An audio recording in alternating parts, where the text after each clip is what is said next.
Buenas noches a todos, bienvenidos a la clase. Eh,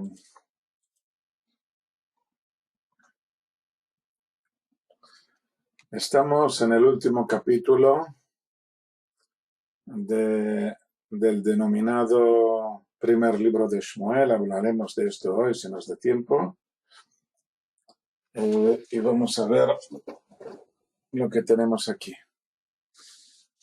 Empezamos a ver que los filisteos luchan contra Israel y huyeron los hombres de Israel de ante los filisteos y cayeron muertos en el monte Gilboa.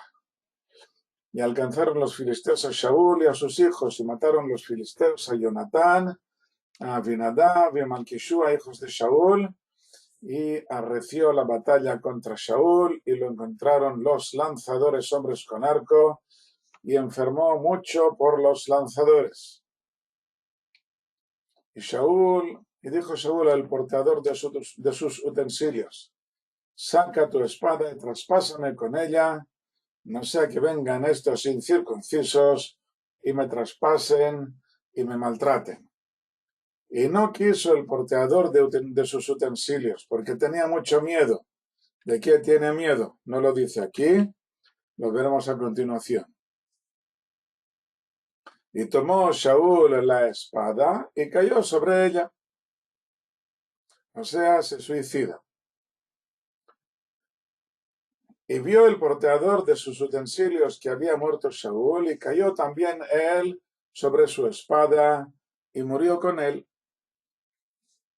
Y murió Shaul y sus 3 hijos, y el porteador de sus utensilios, y también todos sus hombres aquel día juntos.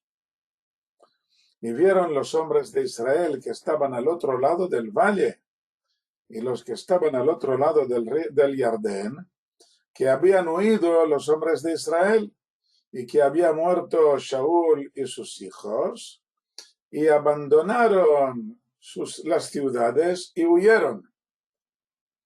Y vinieron los filisteos y se asentaron en ellas. Quiero comprobar que todos me oyen, ¿verdad? Hemos empezado la clase y todos me oyen. Vale. Ok. Veamos lo que dice aquí, versículo 7.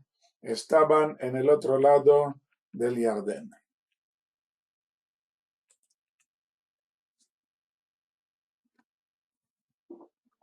La batalla tiene lugar en un lugar relativamente bajo, puesto que Shunem está prácticamente al nivel del mar Mediterráneo y el valle va descendiendo paulatinamente en dirección al este hacia el Jardín, hasta llegar a unos 200 metros por debajo del nivel del mar. Shalom, Habiba, bienvenida. Quienes están en las montañas de Gilad, aunque estén tan solo a unos 150 metros por encima del nivel del Mediterráneo, pueden ver perfectamente lo que ocurre en el valle, y más cuando se trata de los movimientos de grandes tropas, porque hay una diferencia de unos 350 metros, que esto les da muy buena visibilidad en lo que ocurre en todo el valle, cuando hace buen tiempo, porque muchas veces está como nublado, no sé cómo se dice esto en castellano, ahora se me ha olvidado, una especie de niebla que impide la visibilidad, la buena visibilidad. Esto ocurre mucho cuando hace mucho calor, pero hay suficientes días buenos en que hay muy buena visibilidad y entonces se ve hasta muy lejos. Bueno, entonces vemos que había soldados que estaban al otro lado del Jardín y desde allí están mirando lo que ocurre. Ya vimos algo parecido en la batalla de Gideón, en el libro de Shoftim, Jueces, capítulo 7, en que había soldados que no participaban en la batalla y que oteaban desde estas mismas montañas de Gilead. En el caso de la batalla de Gideón, esperaban para intervenir en el momento en que comenzara la huida de los midianitas. Estaba esto planeado.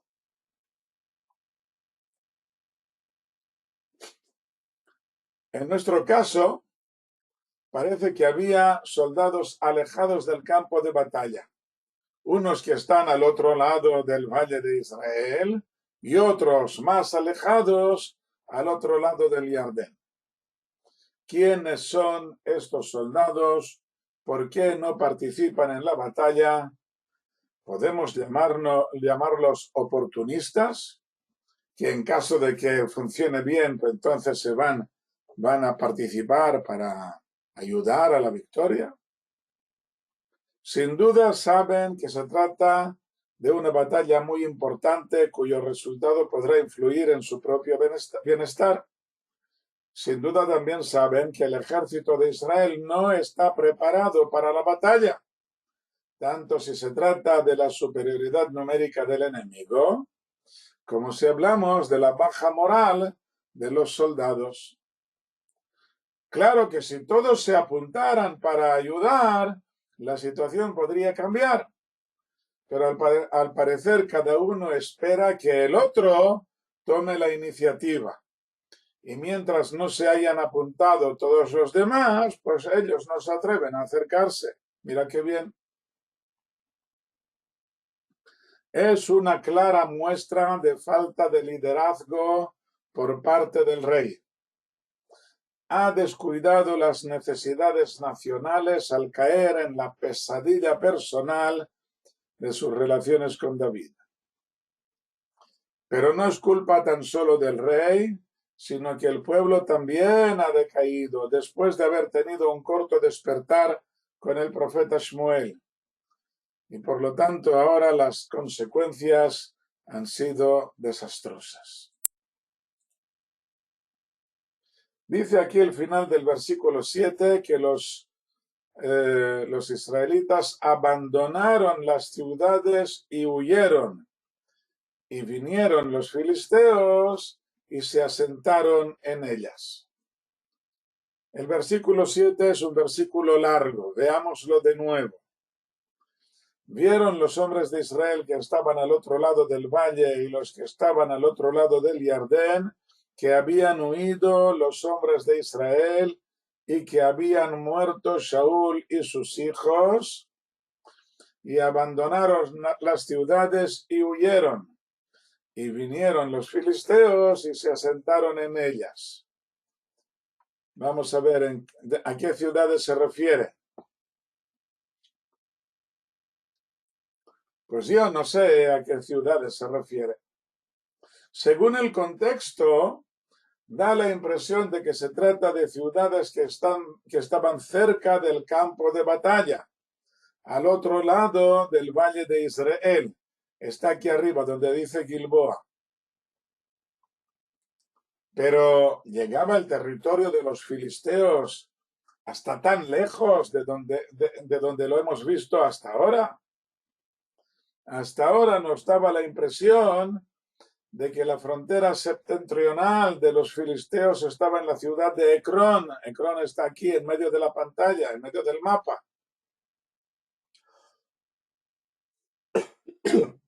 Vimos que llegaban hasta Afec, aquí arriba, Antipatris. Llegaron hasta allí sin tener grandes problemas. El ejército de los filisteos acampó en Afec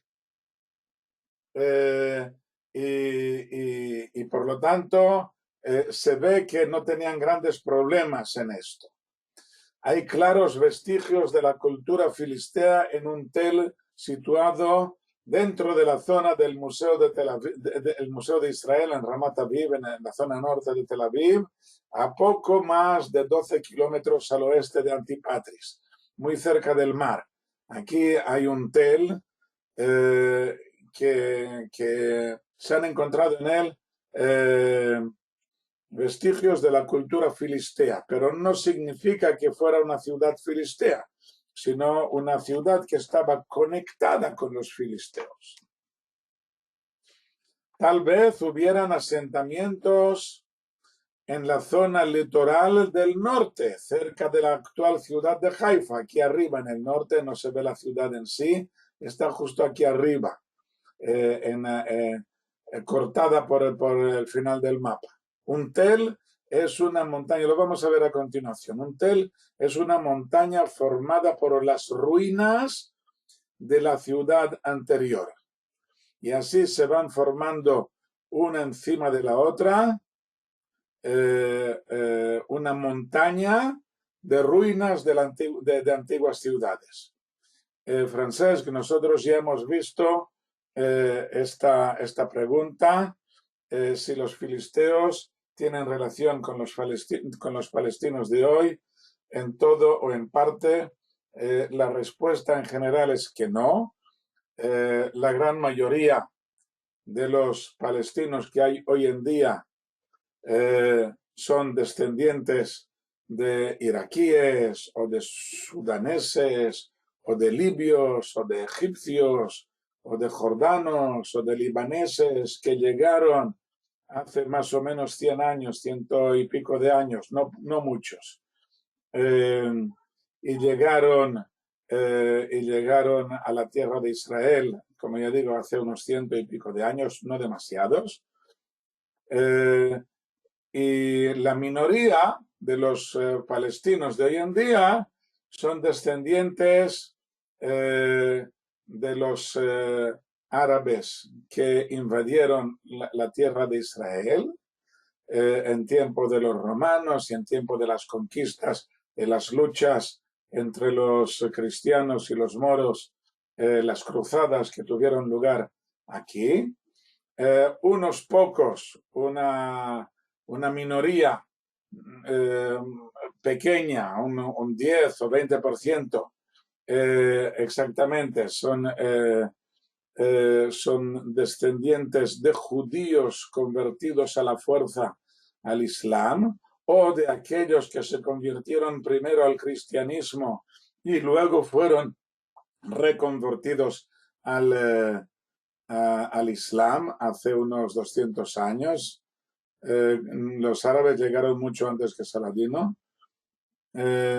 Y bueno, y entonces puede que haya unos pocos descendientes de los filisteos, pero no, muy poquitos. Los fenicios no son filisteos, los fenicios son los cananeos. Seguidores conversos de Shabtai Tzvi, no, que yo sepa, no llegaron hasta aquí, se quedaron en Turquía. Los seguidores de Shabtai Tzvi se quedaron en Turquía, la mayoría. Unos poquitos llegaron a lo que es actualmente Grecia, porque todo era parte del Imperio Otomano. Bueno, dejemos este tema, ya hemos hablado anteriormente de esto. Y no podemos alargarnos en este tema ahora. Ok, seguimos con los filisteos. Con los filisteos. Como ya digo, tal vez tuvieran asentamientos en la zona litoral del norte, cerca de la actual ciudad de Haifa.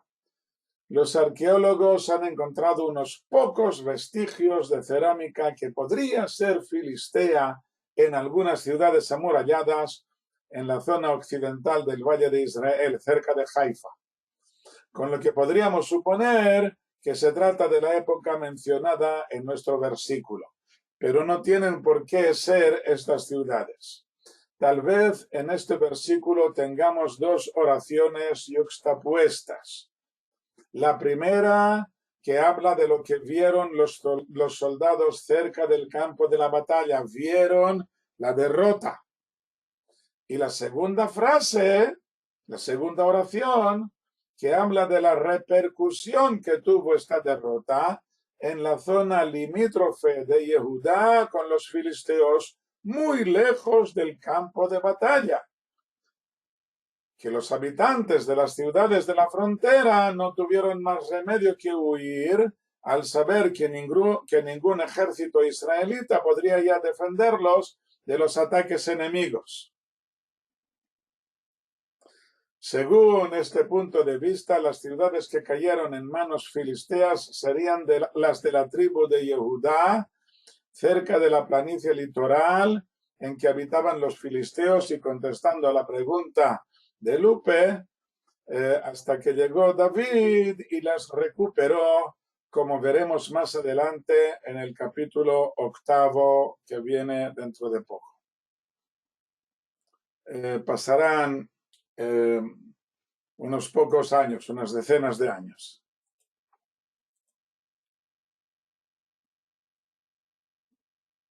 Versículo 8.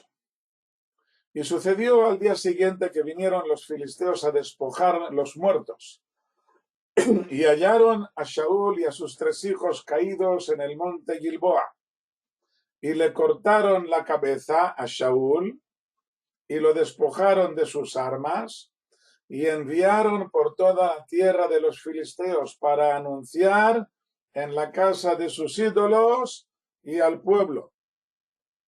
Y pusieron sus armas en la casa de Ashtarot, y su cuerpo clavaron en el muro de Bet-Shan.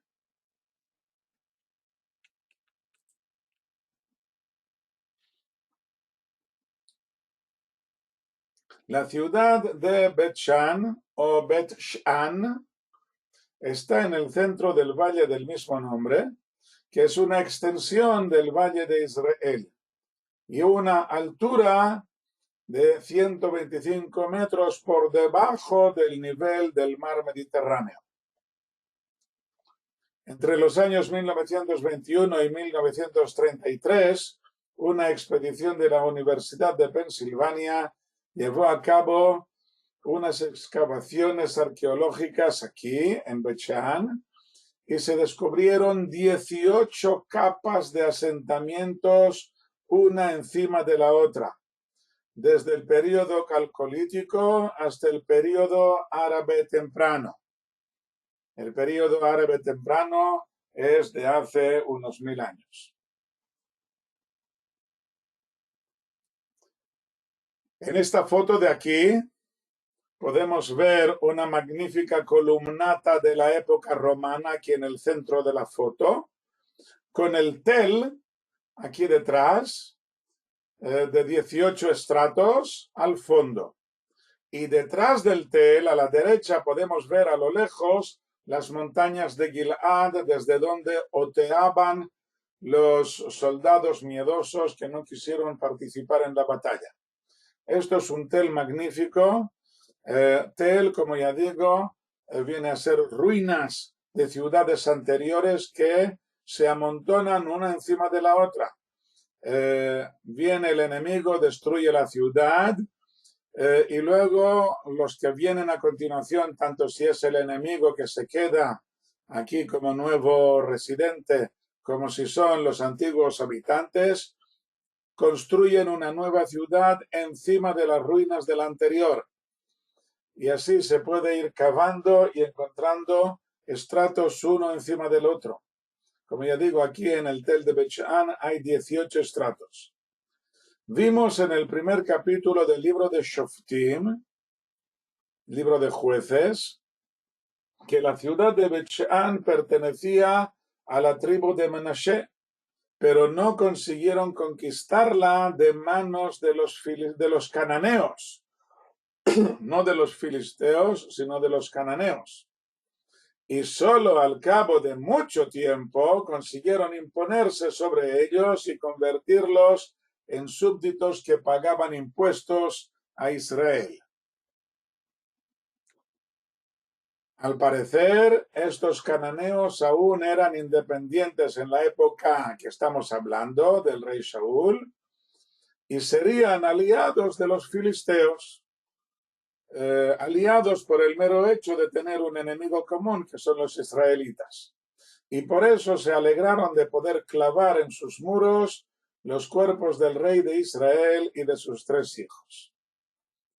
En el libro de Crónicas, capítulo 10, primer libro de Crónicas, añade que a la cabeza de Shaul la clavaron en el templo de Dagón, seguramente al llevársela a Ashdod, una de las 5 ciudades filisteas en que ya vimos que adoraban a este dios, en el primer libro de Shmuel, capítulo 5. A no ser que hubiera un templo de este dios también en Bet-Shan. Esto es posible, tal vez, es posible que hubiera también un templo en Bet Shean, pero da la impresión, según lo que dice el libro, aquí en nuestro propio versículo y también en el libro de Crónicas, que llevaron a anunciar. Leamos de nuevo este versículo. Veamos de nuevo este versículo. El versículo 9. Le cortaron la cabeza y lo despojaron de sus armas y enviaron. ¿Qué enviaron? Enviaron la cabeza por toda la tierra de los filisteos para anunciar en la casa de los ídolos y al pueblo. Podría decirse que enviaron las armas, pero más lógico pensar que lo que enviaron fue la cabeza. Y por lo tanto la cabeza se quedó en tierra de los filisteos, en Ashdod seguramente, que es donde estaba el templo de Dagón. Como dice el libro de Crónicas. El libro de Crónicas dice que la cabeza la pusieron en el templo de Dagón. Aquí en nuestro libro de Shmuel, versículo 10, dice que pusieron sus armas en la casa de Ashtarot, que es la mujer de Dagón o la mujer de no sé quién, del Baal. Pero da la impresión de que esto sí que se queda aquí en Bet Shean, puesto que a continuación dice que su cuerpo clavaron en el muro de Bet Shean. Versículo 11. Y le oyeron los habitantes de Yabes de Gilad lo que los filisteos habían hecho a Shaul, y se levantaron, todo hombre valiente, y caminaron toda la noche, y tomaron el cadáver de Shaul y los cadáveres de sus hijos del muro de Bet-Shan, y volvieron a Yabes, y los quemaron allí. Y tomaron sus huesos y los enterraron debajo del tamarisco en Yabes, y ayunaron 7 días.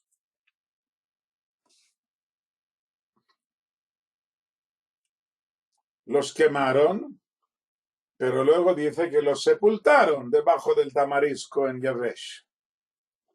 Uno de los comentaristas dice que quemaron los cadáveres con fuego, los quemaron, puesto que ya habían comenzado a descomponerse y llenarse de gusanos, y por eso quisieron quemar la carne y luego sepultaron los huesos.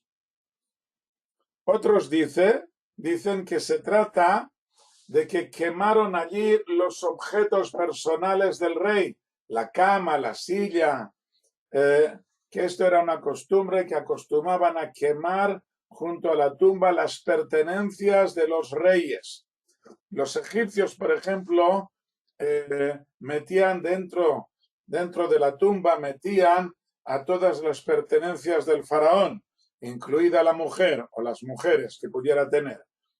Todos sus objetos, las mujeres eran objetos. Los enterraban junto con el faraón, tanto si habían muerto como si no. Nosotros no acostumbrábamos, en Israel no se acostumbraba a enterrarlos, sino a quemar los objetos, no a las mujeres, por supuesto, los objetos personales del rey, puesto que está prohibido que otra persona los use, a no ser que sea el rey que viene a continuación. El rey siguiente puede usar los utensilios del rey anterior, pero solamente un rey puede usar los utensilios del rey anterior. Pero normalmente, por lo visto, acostumbraban a quemar estos objetos personales. El resto de los comentaristas explican que el proceso de descomposición de la carne se denomina de este modo, como si se quemara la carne, se consume. Así acostumbraban antiguamente. Sepultaban el cadáver tumbado sobre un lecho de piedra dentro de una cueva hasta que la carne se descomponía. Aquí podéis ver en esta foto una especie de cama que hay aquí, con unos objetos encima de ella, que esto es de los arqueólogos que se lo dejaron aquí olvidado. Tumbaban aquí el muerto hasta que la carne se descomponía. Y al cabo de un año venían a recoger los huesos y los enterraban en un hueco especial, el osario, debajo del lecho. Esto es el agujero este de aquí, es el que da al osario, con el resto de los huesos de los antepasados. Y este sería el significado de yacer con sus antepasados, que aparece en muchos versículos, que dicen que tal persona yació con sus antepasados. Significa que metieron sus huesos dentro del osario donde estaban los huesos de sus antepasados. A veces los ponían en unos pequeños sarcófagos denominados glosócoma. Esto es una palabra en plural del griego que significa cajas o recipientes. Y a veces los dejaban los huesos así, sin la caja esta, y los dejaban ahí tirados.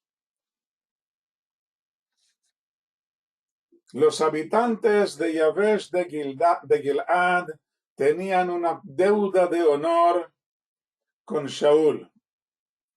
Esta fue la primera prueba del rey, cuando los amonitas amenazaron con extirpar el ojo derecho de los habitantes de la ciudad, y acudieron ellos al recién coronado rey de Israel para pedirle ayuda.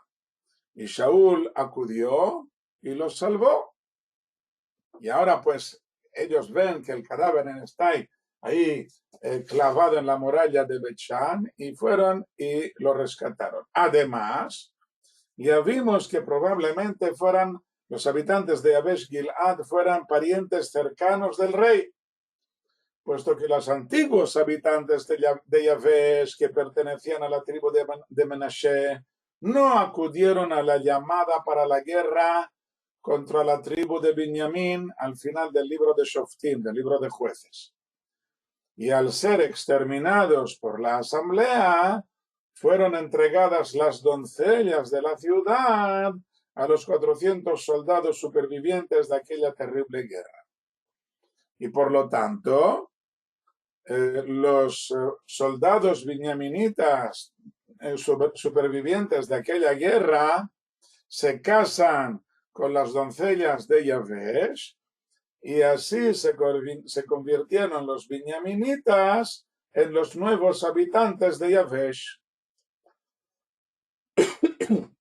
Y por esto acudieron a Shaul para que les salvara de la amenaza de Amón.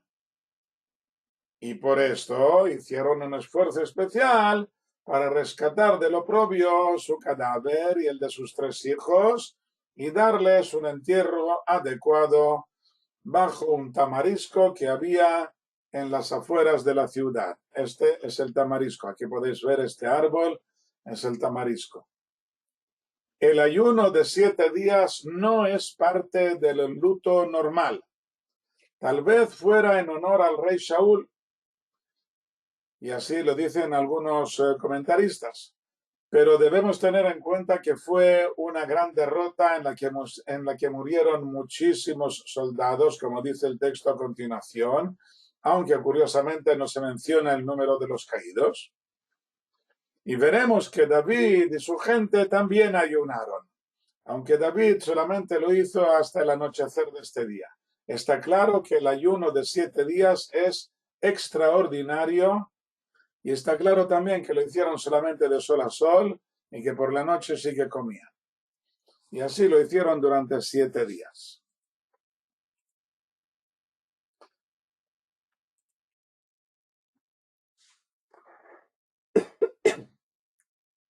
Aquí se acaba lo que denominan el primer libro de Shmuel, en una partición en capítulos que hizo Stephen Langton, el arzobispo de Canterbury, cuando aún era maestro en la Universidad de París, allá por el año 1200, y que fue completado unos 300 años más tarde por un judío converso llamado Sante Pagnini, que numeró los versículos.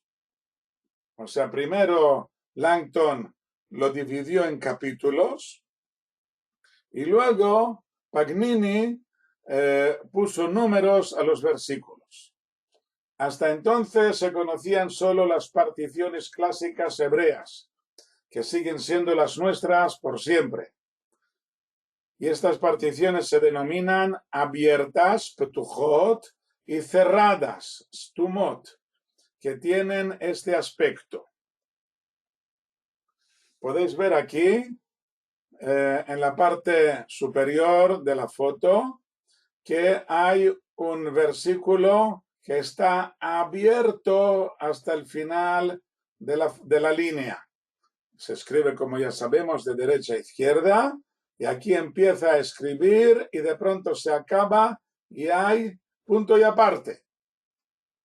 Mientras que aquí un poco más abajo podemos ver unos espacios vacíos en medio de la línea.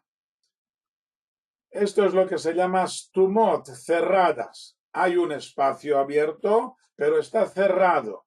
Mientras que la parte de arriba es lo que se llama una parashá abierta.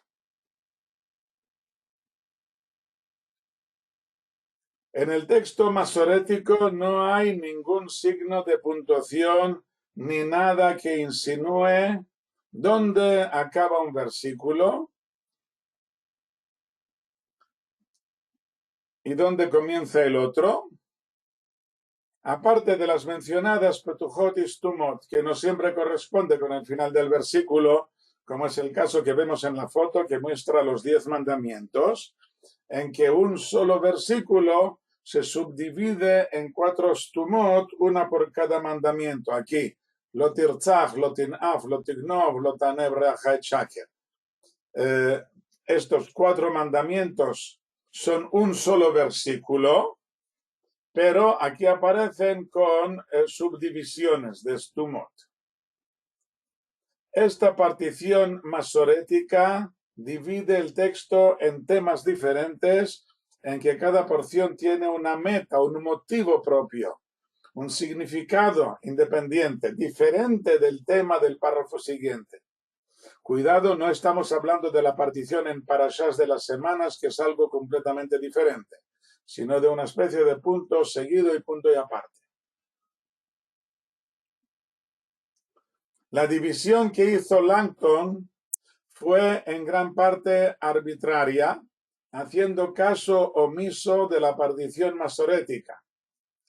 Muchas veces nos da la clara impresión de que quiere cortar los temas por la mitad o que quiere unir 2 temas diferentes para influir artificialmente en la impresión que puedan dar al lector.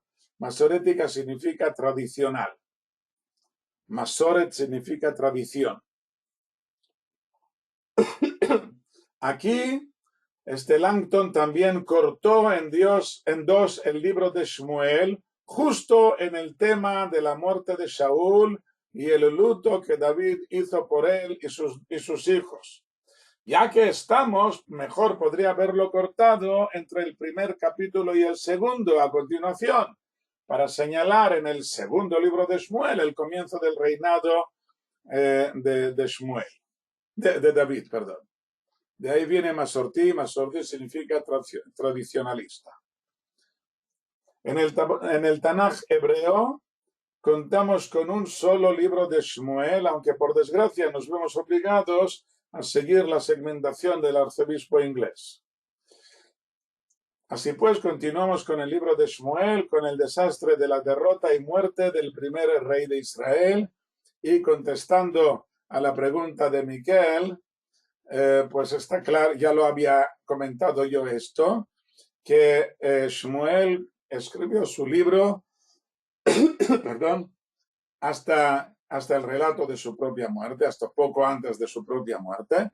Y a continuación tenemos otros 2 profetas, Gad y Natán, que continúan escribiendo el libro de Shmuel. Así lo dice en el libro de Crónicas, que ya mencioné en una de las clases anteriores, que ahora no recuerdo de memoria cuál es el capítulo exactamente. Está en el libro de Crónicas, seguramente hacia el final del primer libro de Crónicas, pero no estoy seguro, no me acuerdo exactamente dónde. Muy bien, entonces nosotros continuamos. Hemos pasado de un libro a otro, pero siguiendo en el mismo libro.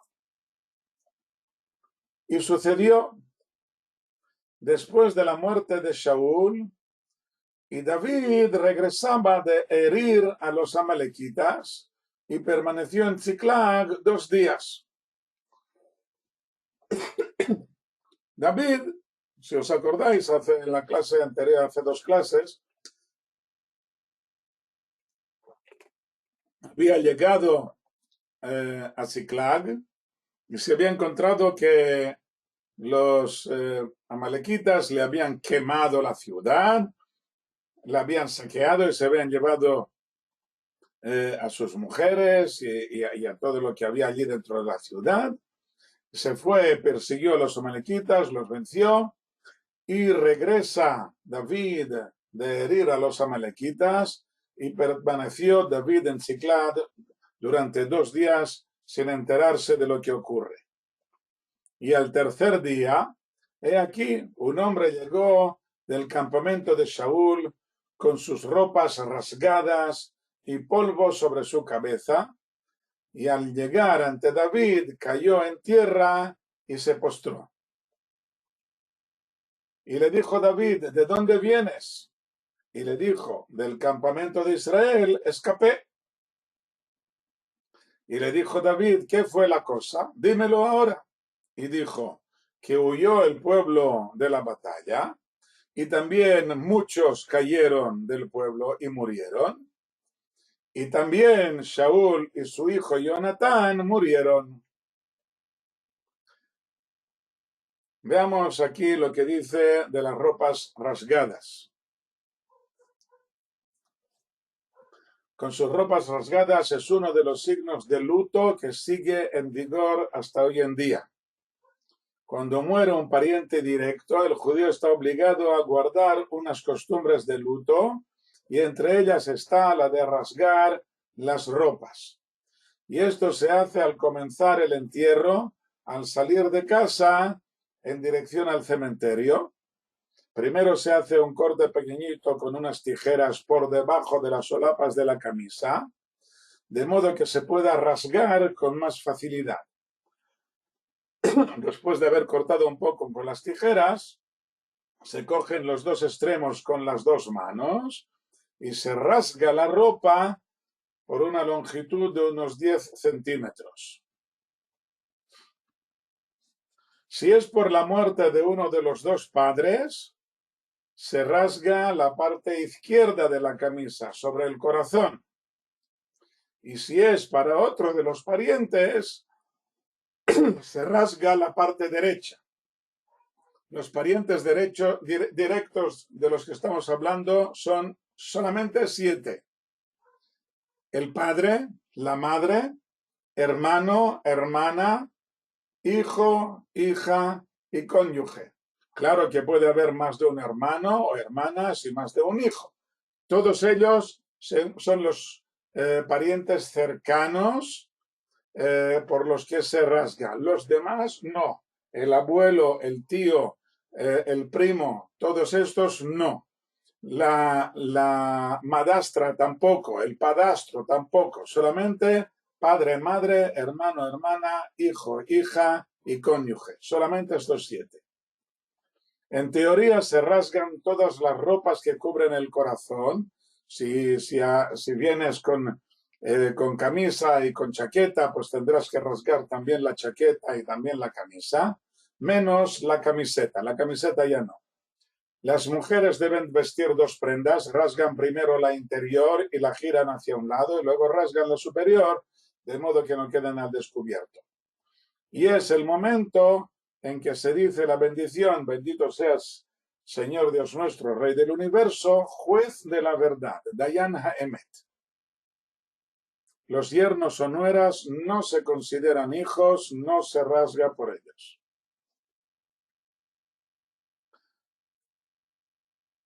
También, en caso de que alguien, un médico, una enfermera o alguien que presencie un accidente mortal, en caso de que alguien esté presente en el momento en que otra persona deja esta vida, debe rasgar igualmente sus ropas, aunque se trate de un perfecto desconocido.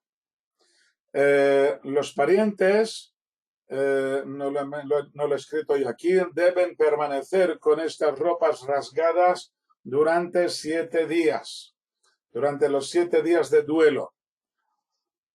Y en caso de que sientan la necesidad, porque la ropa está sucia o por lo que sea, sudado o etcétera, en caso de que sientan la necesidad de cambiar de ropa, tendrán que rasgar también la siguiente ropa. La ropa que vistes durante estos 7 días, tienes que rasgarla. Puedes quedarte con la misma ropa durante 7 días, además de que te está prohibido ducharte, para que sientas la incomodidad esta, que te ayude a sentirte mal. Durante la época del duelo tienes que sentirte mal. Y hay cosas que nos ayudan a sentirnos mal. Ok. Al cabo de 7 días, como ya digo, puedes ducharte, puedes cambiar la ropa, etc. En caso de que sea un médico o alguien que ha estado presente en la muerte de un desconocido, rasga la ropa y puede cambiársela inmediatamente después. En cuanto a la costumbre de poner tierra sobre la cabeza, nos ha quedado solamente en la boda. Cuando el novio está a punto de desposar a su novia, hay muchos que acostumbran poner un poco de ceniza o de polvo sobre su cabeza en el lugar en que se ponen los tefilín. Y esto es para recordar de que en el momento de nuestra gran alegría, de que nosotros en realidad somos polvo y ceniza. Del polvo vienes y al polvo volverás. Ups. ¿Por qué se me ha apagado? Ay, ay, ay. He cortado demasiado.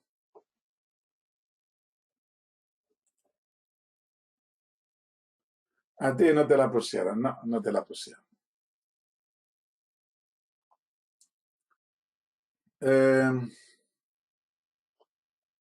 Versículo 5. Y dijo David al joven que le anunciaba, al mensajero este, ¿cómo sabes que Shaul y su hijo Jonatán han muerto? Tú vienes y me cuentas que Shaul se ha muerto. ¿Cómo lo sabes?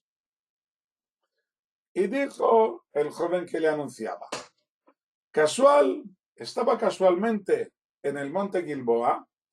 Aquí este casual es un verbo. Me casualizaba. No tiene traducción al castellano. Lo he traducido de este modo porque no tenía otro modo de hacerlo. Casual estaba casualmente en el monte Gilboa y aquí Shaul estaba apoyado sobre su lanza. Y he aquí que la carrocería y los jinetes lo alcanzaban. Y se giró Shaul hacia atrás y me vio y me llamó.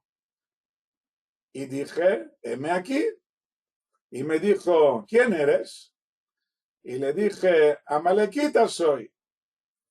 Y me dijo, ponte ahora sobre mí y mátame, pues me ha apresado la agonía, pues todavía mi alma está en mí. Y me puse sobre él y lo maté, porque yo sabía que no viviría después de su caída. Y tomé la corona que estaba en su cabeza y el brazalete que estaba en su brazo y los he traído aquí, a mi señor aquí. Vayamos por partes. Estaba apoyado sobre su lanza. Vamos a ver qué ocurre aquí. Ay. ¿Por qué no quiere abrirse? Empiezan los problemas. Apoyado sobre su lanza.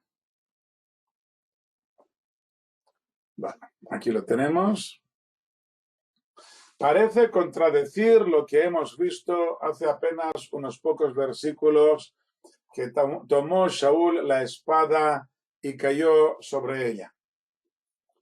En aquel versículo hablaba de una espada y ahora habla de una lanza. son palabras diferentes. Y nos daba la impresión de que ella había muerto. Y aquí que puede hablar y pedir ayuda de este hombre que pasaba por allí. Por lo tanto, está claro que al caer Shaul sobre su espada no hizo más que herirse gravemente sin conseguir morir del golpe, pero quedó tan débil que no podía moverse para un segundo intento. Como dice, que me ha apresado la agonía. Se refiere en el versículo 9. Se refiere seguramente al espasmo o la convulsión que tiene quien ha quedado gravemente herido. Las convulsiones permiten que la hipotermia del cuerpo sea más lenta. Una persona cuando muere se va enfriando, pero las convulsiones permiten que la hipotermia sea más lenta, dando la oportunidad de que el herido sea salvado, pero por otra parte, alarga mucho el sufrimiento extremo, agonía en griego, sufrimiento extremo, lo alarga mucho. Esto está para darle una oportunidad de que le den un auxilio, pero cuando no hay nadie que le ayude, entonces la agonía puede ser mucho más larga. Shaul intenta reincorporarse apoyado en su lanza, y es cuando puede ver al hombre que se acerca y le pide que le remate. De modo que al fin y al cabo no fue del todo un suicidio, sino un asesinato que el propio Shaul había encargado. Su ayudante se suicidó a sí mismo. Cuando vio que Shaul se echaba sobre su espalda, él no esperó e inmediatamente se suicidó él mismo también. Y por lo visto se murió más rápidamente. Se cortó la aorta y se murió directamente. Shaul no apuntó bien. Por lo tanto, como ya digo,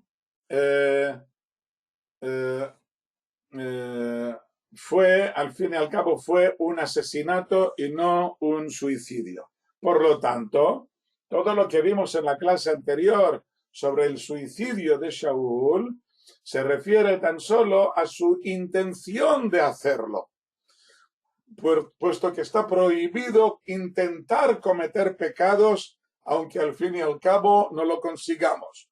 Claro que el castigo ya no será el mismo. Si lo has intentado y no lo has conseguido, el castigo será más leve. Pero aún así, has pecado con la intención de cometer pecado. Y vimos al final de la polémica que la intención de Shaul no era pecaminosa. Llegamos a la conclusión de que no era pecado esta intención de suicidarse. Por lo tanto, tampoco lo sería la petición que le hace al hombre al pedirle que le remate, como tampoco lo era cuando le pidió a su ayudante que le matara. Pero todo esto es desde el punto de vista del rey. Otra cosa será, como ya veremos, cuando examinemos el punto de vista del asesino que acepta la misión. Y vimos en el versículo 8 que Shaul, al ver pasar a una persona que pasaba por ahí por casualidad, le preguntó: ¿quién eres? Y él le contestó: soy amalequita. No era un soldado ni un ayudante del campamento, sino alguien que no tenía nada que hacer en el campo de batalla. Bueno, en realidad ya había acabado la batalla con la derrota de Israel y al día siguiente vendrían los filisteos a despojar los cadáveres, como tenían costumbre en aquellos tiempos y hasta hace muy poco. En la Primera Guerra Mundial aún se despojaban los cadáveres y en algunos lugares, en las guerras que hubo, en la guerra que hubo cuando se desmembró el Estado de Yugoslavia, también hubo muchos casos de pillaje en las guerras. Y esta malequita apareció al atardecer cuando los filisteos se retiraban a descansar en su campamento.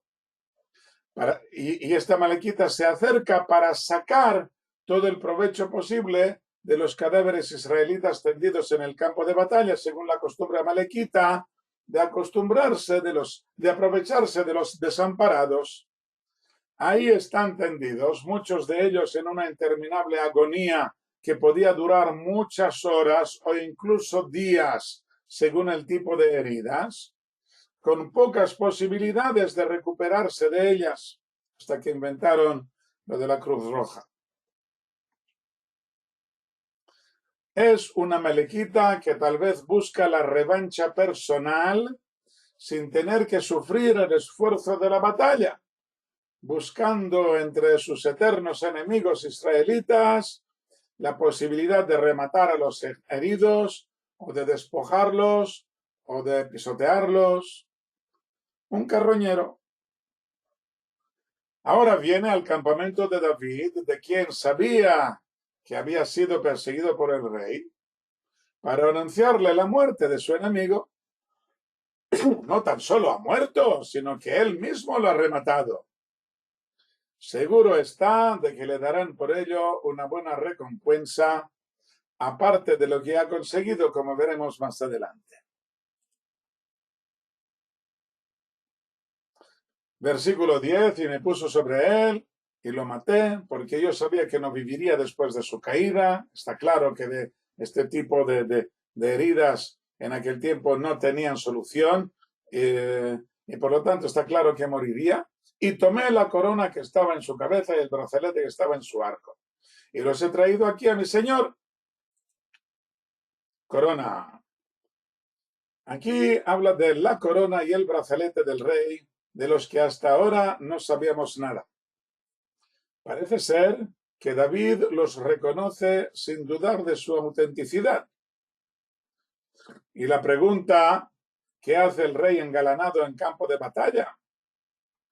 ¿Es este el lugar adecuado para ponerse la corona? ¿Y de qué brazalete se trata?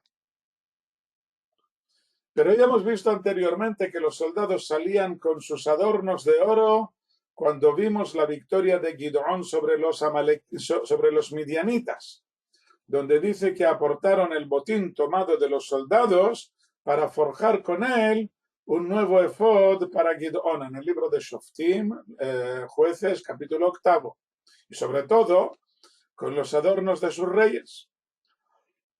O sea que era algo normal que tanto el rey como los soldados salieran con sus mejores galas. También los griegos dejaron plasmada esta misma costumbre en su épica Ilíada, al relatar los adornos que llevaba cada soldado que participaba en la batalla. Personalmente me da la impresión de que la malequita no esperaba estos interrogatorios de David y suponía que aceptaría la noticia de la muerte de su enemigo sin tantas preguntas. Tal vez esperaban no tener que confesar que tenía la corona en su poder y así quedársela como recuerdo o venderla a buen precio. El problema es que tanto la corona como el brazalete vienen con el artículo determinado, la corona conocida y el conocido brazalete, de los que, como hemos dicho, no tenemos ninguna noticia anteriormente. Por lo que el Midrash dice que se trata de una diadema y de un brazalete muy especial, no de oro, sino de cuero, que contiene unos pergaminos con porciones de la Torá. Vamos, que se trata de los tefilín del rey Shaul, en la cabeza y en el brazo. El mandamiento de los tefilín requiere que los llevemos puestos cada día y durante todo el día. Ya desde hace siglos dejamos de usarlos más que durante la oración de la mañana, pero en teoría deberíamos llevarlos desde el amanecer hasta el anochecer y sigue habiendo gente que lo hace. La gente normal se los quita después de la oración por miedo de hacer mal uso o de tener un comportamiento inadecuado mientras los lleva puestos. Pero el Talmud incluso indica que a los soldados les conviene llevarlos puestos durante la batalla, pues además de la protección divina que implica el cumplimiento de cualquier mandamiento, los tefilín tienen el poder de asustar al enemigo. Como dice el versículo del libro de Devarim, Deuteronomio 28, verán todos los pueblos de la tierra que el nombre del Señor es proclamado sobre ti y te temerán. Son los tefilín de la cabeza, dice el Talmud en el Tratado de Menachot, página 35. El significado sencillo de este versículo, de que verán los pueblos de la tierra el nombre del Señor, está en el contexto de las bendiciones. Allí en el capítulo 28 es un largo capítulo en que aparecen al principio muchas bendiciones que recaen sobre Israel cuando el pueblo va por el buen camino, cumpliendo la voluntad del Creador, y entonces todas las naciones se dan cuenta de que la relación es recíproca y que el Creador les corresponde con grandes milagros como los que hubo en los grandes momentos de la historia, a la salida de Egipto, en la conquista de la tierra prometida, y también en nuestros días hemos visto algo de ello en la Guerra de los 6 días, en que incluso los más agnósticos en Israel y en el mundo hablaban de milagros. Perdón. El Midrash le da un significado más concreto.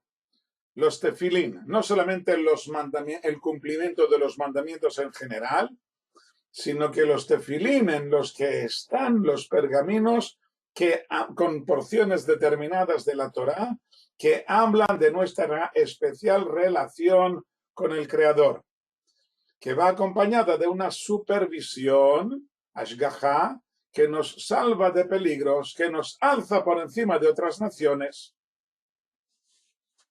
El amalequita le trae los tefilín de Shaul a David como diciendo: vuestro truco no funciona, el Creador no os hace caso, no le dais miedo a nadie.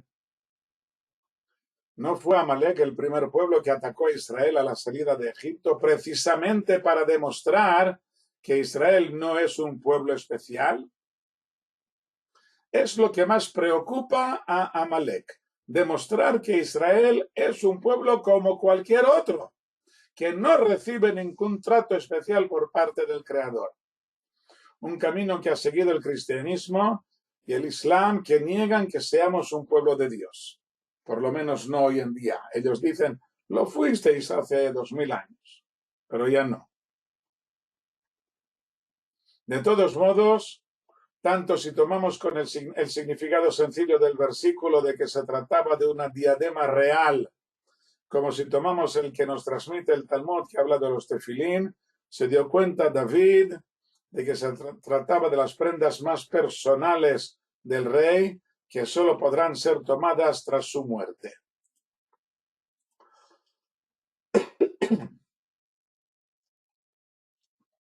Versículo 11.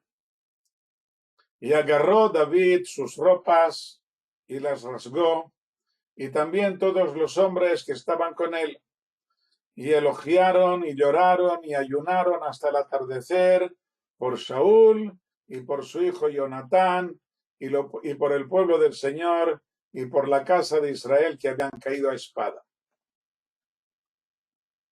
El Talmud habla de casos de luto en que no tan solo deben rasgarse las ropas, sino que está luego prohibido zurcirlas. Zurcir en el significado de que no, de coser de un modo que no se note que ha sido roto. Hay casos en que deben rasgarse y luego está prohibido zurcirlas de nuevo, sino que tan solo se pueden remendar de modo que se note el rasgado. Así dice el Talmud: estos son los rasgados que no se zurcen. Es una larga lista, no lo he mencionado aquí todo. Por el padre y por la madre y por su rabino que le ha enseñado la Torá, y por el presidente y por el jefe del tribunal y por malas noticias, etcétera, etcétera. Hay otros casos que vienen a continuación y que es demasiado largo y no quiero mencionarlos. Dice el Talmud, Shaul es el presidente y Jonatán es el jefe del tribunal. Y el pueblo del Señor y la casa de Israel que cayeron a espada son las malas noticias. Pero esto, de esta derrota que cayeron a espada, dice el Talmud, solo en caso de que esté la mayoría del público, la mayoría de la gente, de los soldados de Israel, y del modo en que ocurrió, en lo que estamos viendo, en nuestro capítulo que estamos viendo. Nachmanides explica que la mayoría del público se refiere a que estaba presente la mayoría de los soldados de Israel, aunque muriera solo una minoría. O cuando muere la mayoría de una de las 12 tribus. Cada una de estas ocasiones es motivo para rasgar las vestiduras sin que puedan ser zurcidas de nuevo. Se trata sin duda de uno de los momentos más trágicos de nuestra historia, una terrible derrota en que muere el rey y sus 3 hijos, precisamente los que mejor estaban preparados para sustituir al padre. Y el ejército ha quedado diezmado. Curiosamente, como ya he dicho, el texto no habla del número de los caídos en esta batalla, ni lo insinúa, como ya ha hecho en otras ocasiones, que sí nos han dado números. Aquí no. Y parece como si se contradijera. Por una parte dice que huyeron los hombres de Israel, y por otra parte dice que David se lamenta por el pueblo del Señor y por la casa de Israel que murieron a espada, como si todos hubieran muerto. Y el mensajero solo dice que muchos cayeron del pueblo. Yo no he encontrado ningún dato sobre el número de las víctimas y nos quedamos con lo que vemos aquí. Y también se nos ha terminado el tiempo de la clase, ya son las 11. Y ahora va a empezar un nuevo tema, aunque sea el mismo capítulo, pero como vemos aquí que hay punto y aparte, como hemos estudiado en la clase de hoy, que punto y aparte significa que ahora empieza un tema nuevo y por lo tanto lo dejamos ya para la semana que viene si Dios quiere. Muchas gracias por vuestra atención y hasta la próxima. Shalom, shalom.